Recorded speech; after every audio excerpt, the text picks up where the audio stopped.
Bonjour, j'espère que vous allez bien. En tout cas, moi je me porte très bien.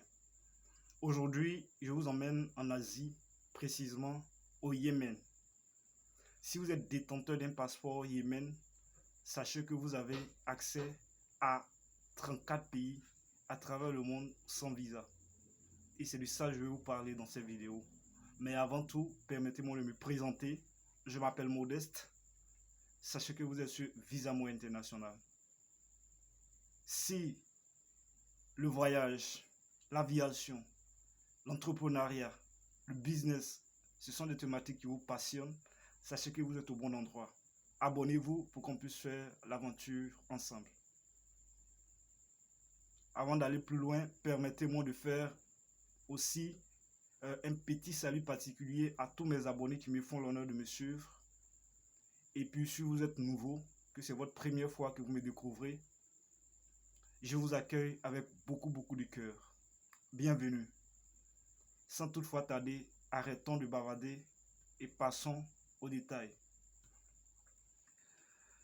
Dans cette vidéo, nous allons parler bien sûr de 4 possibilités dont vous disposez pour pouvoir voyager sereinement sans vous soucier du visa. Le premier cas, où je dirais la première possibilité, c'est le cas où vous n'avez besoin que de votre passeport. On sait tous que quand on veut voyager, surtout à l'international, vous avez besoin de votre passeport. Ça, c'est obligatoire. Le deuxième point, c'est votre billet d'avion. Ces deux cas-là, c'est une obligation. Donc, je veux dire, dans ce cas-là, vous n'avez besoin de rien d'autre à part votre passeport et votre billet d'avion. Donc, nous avons au total 9 pays en ce qui concerne la première possibilité dont vous disposez. Nous avons la Dominique, Haïti, Île Cook, Malaisie, Micronésie, Saint-Vincent et les Grenadines, Soudan, Suriname et Syrie. Donc voilà les 9 pays concernés en ce qui concerne la première possibilité dont vous avez si vous souhaitez bien sûr voyager. La deuxième possibilité concerne bien sûr le visa à l'arrivée. Quand on dit visa à l'arrivée, c'est-à-dire c'est une fois votre arrivée à l'aéroport de ce pays-là que les agents de l'immigration vont vous délivrer votre visa. Mais avant qu'on ne vous délivre votre visa, ils vont s'assurer que vos documents sont à jour. Je veux parler du visa, voilà. Et je veux dire du passeport plutôt. C'est après cela qu'ils vont vous délivrer votre visa. Mais avant cela encore, vous devez régler votre frais de visa. C'est après tout cela que les agents de l'immigration vont vous délivrer votre visa. Je donne tous ces détails pour que vous ayez une idée plus ou moins claire quand on parle de visa à l'arrivée. Et donc dans ce cas, nous avons 23 pays en ce qui concerne le visa à l'arrivée. En tête de liste, je citais la Bolivie, Burundi, Cambodge, Cap-Vert, Gomore, Guinée-Bissau, Laos, Liban, Macao, Madagascar, Maldives, Mauritanie, Mozambique, Népal, Niue, Palaos, Rwanda, Samoa, Seychelles, Takikistan, Timor oriental, Togo et enfin Tuvalu. Donc voilà la liste des 23 pays concernés parlant de visa à l'arrivée. Ça, c'est la deuxième possibilité. La troisième possibilité concerne bien sûr les pays avec autorisation de voyage électronique, en abrégé ETA.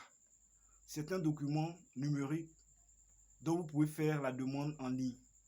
Voilà. Depuis chez vous. Une fois votre demande elle est étudiée, qu'elle est prise en compte, on vous enverra un mail de confirmation en vous envoyant ce document qui représente en quelque sorte votre visa. C'est après cela que vous pouvez voyager dans ces pays-là. Nous avons, en ce qui concerne ce cas-là, seulement que 2 pays. Il s'agit du Kenya et du Sri Lanka. Ce sont les 2 pays concernés. La quatrième et dernière possibilité concerne bien sûr le visa électronique. Le visa électronique, c'est pratiquement la même chose que l'autorisation de voyage électronique. L'avantage, c'est que vous pouvez faire depuis chez vous la demande. Et une fois que votre demande elle est prise en compte, on vous enverra un mail de confirmation en vous envoyant votre visa électronique. Et c'est après cela que vous pouvez effectuer votre voyage. Et concernant le visa électronique, nous avons au total 40 pays. Voilà.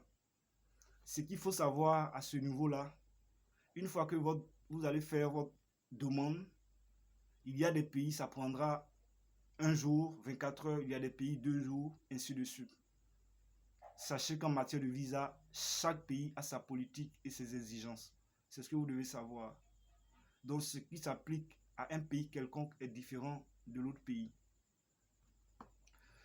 Donc nous avons l'Albanie, Antigua et Barbuda, Australie, Bahamas, Bahreïn, Bhoutan, Botswana, Burkina Faso, Cameroun, Colombie, Côte d'Ivoire, Djibouti, Émirats Arabes Unis, Équateur, Éthiopie, Gabon, Guinée, Guinée équatoriale, Kyrgyzstan, Lesotho, Malawi, Moldavie, Montserrat, Nigeria, Oman, Ouganda, Ouzbékistan, Pakistan, République démocratique du Congo, Saint-Kitts et Nevis, Sainte-Hélène, Sao Tomé et Principe, Singapour, Soudan du Sud, Tanzanie,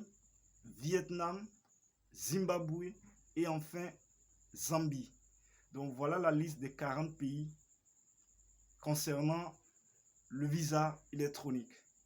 Donc pour résumer, nous avons le premier cas où on ne vous demande rien à part votre passeport et votre billet d'avion qui est obligatoire si vous voulez voyager, bien sûr. Voilà, et nous avons au total 9 pays en ce qui concerne ce premier cas, la première possibilité. La deuxième possibilité concerne bien sûr le visa à l'arrivée. Et avec le visa à l'arrivée, nous avons au total 23 pays. Et en ce qui concerne la troisième possibilité, nous n'avons seulement que 2 pays. Voilà. Et enfin, la quatrième et dernière possibilité, qui est bien sûr le visa électronique, nous avons au total 40 pays. Donc voilà ainsi détaillé les avantages, ou je dirais les possibilités dont vous disposez si vous voulez voyager. J'espère que vous avez appris quelque chose. N'oubliez surtout pas de vous abonner pour qu'on puisse faire l'aventure ensemble. En tout cas, je vous souhaite beaucoup de réussite dans tout ce que vous entreprendrez. Portez-vous bien et à bientôt.